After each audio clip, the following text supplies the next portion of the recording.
What's up guys? Welcome to AnimeKouhai. If you'd like to help me out, please hit the like button and subscribe to my channel.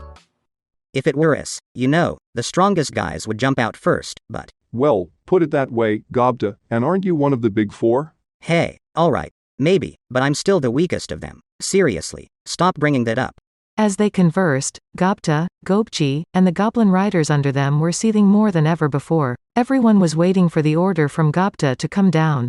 Shells rained down on regular occasions, deliberately and precisely, as if aimed at a dartboard, and they were throwing a dozen darts at once. From the beginning, the intention wasn't to score a direct hit, but to wipe them all out with the shockwaves. The goblin riders, realizing this, were on the move in search of shelter. A direct hit would kill them instantly, but on the other hand, anything else was survivable. Everyone here was powerful enough to rank as lieutenant in the Tempest Force, meaning an A- equivalent in rank. Even if they were seriously hurt, a little potion would take care of it. Based on this, Benimaru's strategy was to feign defeat. There was no need to actually lose, of course, just pretend to be in a crisis. In the meantime, the remaining troops were to block the Imperial army's retreat and counterattack at once. If they waited until the tanks ran out of ammunition, the strongest people on their side would come to finish them off. Benimaru put it in the simplest terms possible. Gobta, of course, wanted to voice a few complaints about that, but an order was an order, and he couldn't disobey it. The Imperial army wasn't nearly as much of a threat as Benimaru in his mind. I mean, Benimaru's usually a real nice guy, but when it comes to military stuff, he's merciless. And this time, even Sir Rimuru safety is at stake. There's no way somebody like me could speak out against it. Those were Gobta's memories about when he was told about the plan. Convincing his goblin riders to follow it was a pain, but once he mentioned Rimuru's name, they stopped complaining.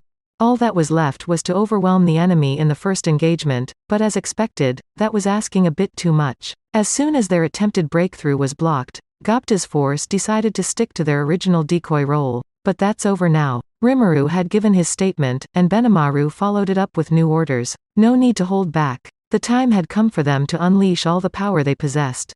Okay, you now have permission to attack freely. The green numbers are Hakuro's responsibility, so they're good. But for now, I'm leaving you riders to Gobchi.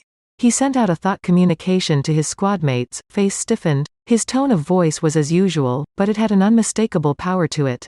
Roger that. So what are you doing, General Gobta? Gobchi asked, shrugging. Gobta replied with a troubled-looking smile. Well, I can't play around anymore, either, I don't care about that Big Four stuff, but it's an order from Sir Rimuru, and I can't act like a wimp when he's watching me. I'm gonna get real serious now. Gobchi and the rest of the team looked into Gobta's eyes. Immediately, they knew he was serious, the kind of seriousness they almost never saw in their boss. Hey, I know what you're capable of. Go ahead, don't hesitate to use it. Why are you acting so bossy? You heard that? Well, it's fine and all, Gobto, but you do your best, too, okay? Hey, of course.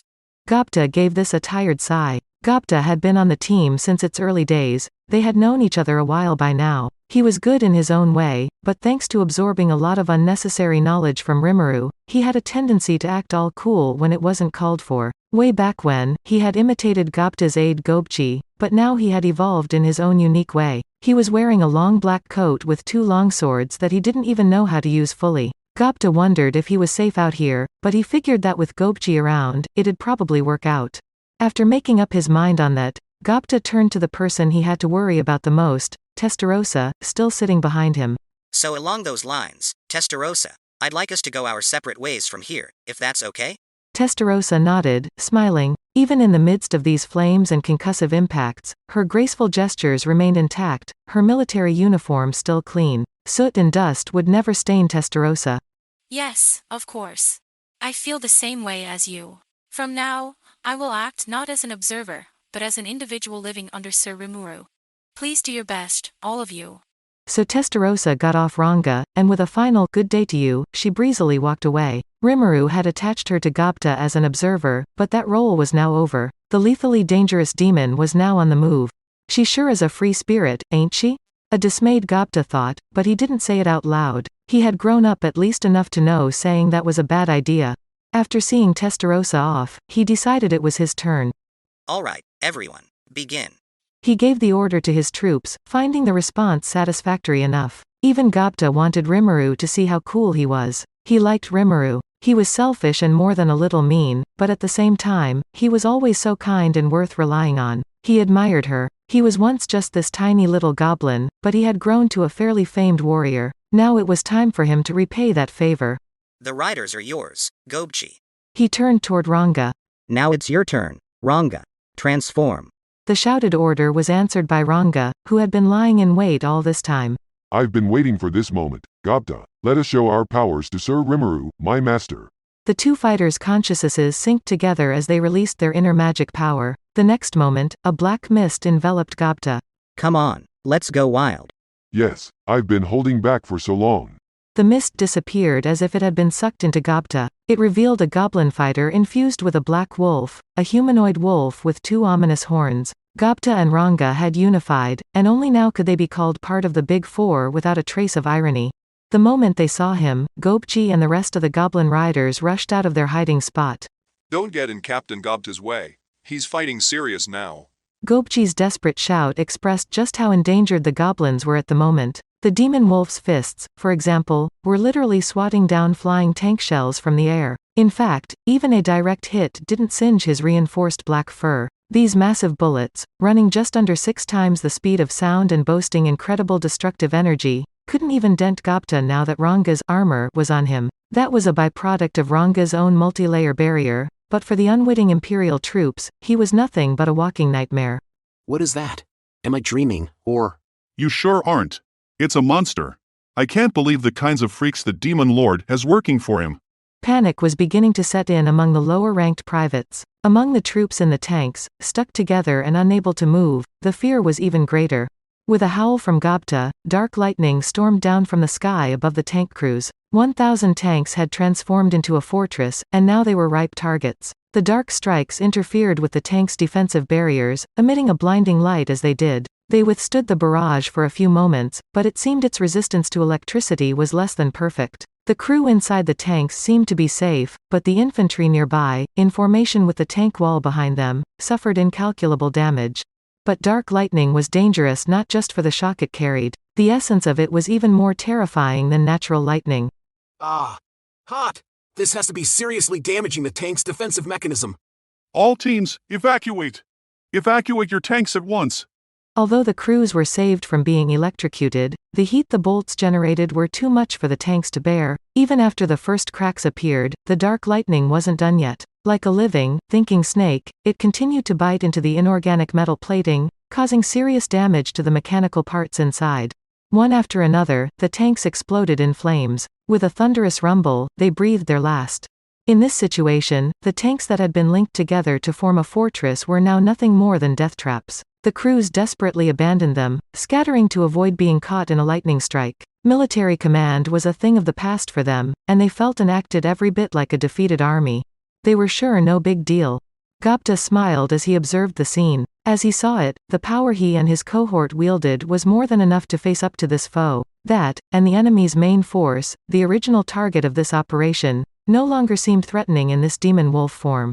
He looked at the wall of tanks towering in front of him. The wall that once blocked their way was belching black smoke from Ranga's lightning. Without hesitation, he let out a roar, a voice cannon, and instantly, it shattered the wall. On the other side, he could see a line of tanks pointing their muzzles at him. More than enough to play with, huh? This is where we come in. That's right. I'm sure Sir Rimuru will love watching this.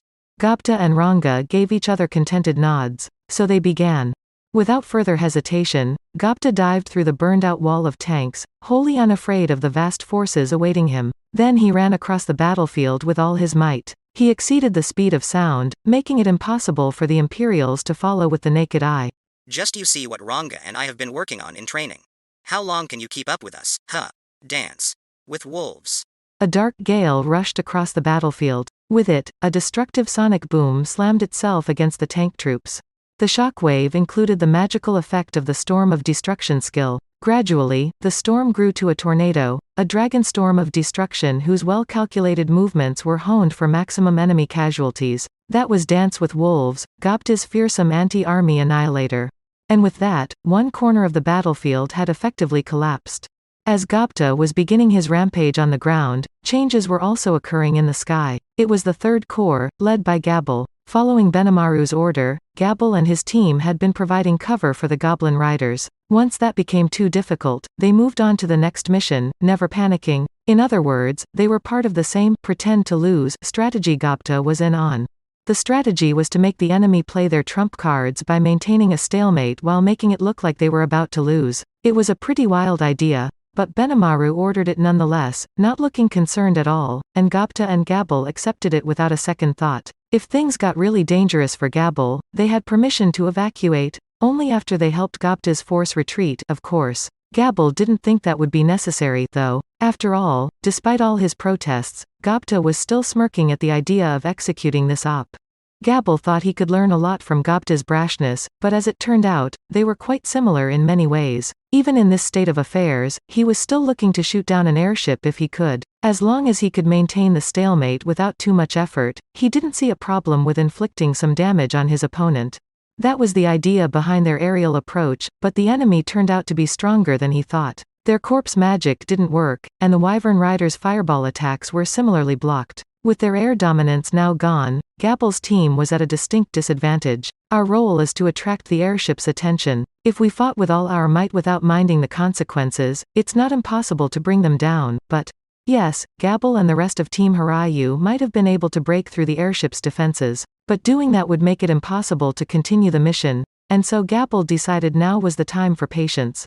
Thus he followed Benimaru's orders, gladly accepting the role of a sitting duck in the air. The problem with this was the Wyvern Riders and their lack of durability. They might have been the elites from the blue numbers, but they hadn't evolved into Dragonoots the way Gabble and his corps had. Their magic resistance was low, and if they were caught up in a large-scale magical attack, they'd be brutally shot down. So Gabble decided to ask the Wyvern Riders to withdraw. Lady Ultima, I have a favor to ask. What is it? I wish to have us continue our pretend to lose strategy, but I am thinking about upping the performance. Upping the performance? Yes, if we keep flitting around like this, I'm not sure the enemy will ever let their guards down. Therefore, I'd like to have Team Hirayu leave itself more open to magic attacks. A very interesting idea. So what do you really want? Well, as I see it, now is the perfect opportunity to build our resistances a little. Not even a direct hit will kill us, likely. We have plenty of recovery potions, so I thought I could put on a nice show of being battered and bruised, while we tested out our endurance against them. Ultima laughed out loud at this wild idea. The rest of Team Hirayu looked less than enthusiastic. Are you serious, General?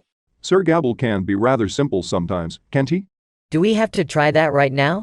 That's what I want to say. Gabble pretended not to hear the rising complaints. That's it for this video, guys. Thank you for always watching my videos and supporting my channel. Shout out to the new members of AnimeKouhai supporters: Jacob, John Wong, Judah Herrera, Mario, Kel, Wen Kifu, Nate, Harry Z Beast, Big Q, Gonsi Direco. Thank you so much for helping out. I'll see you guys in the next video.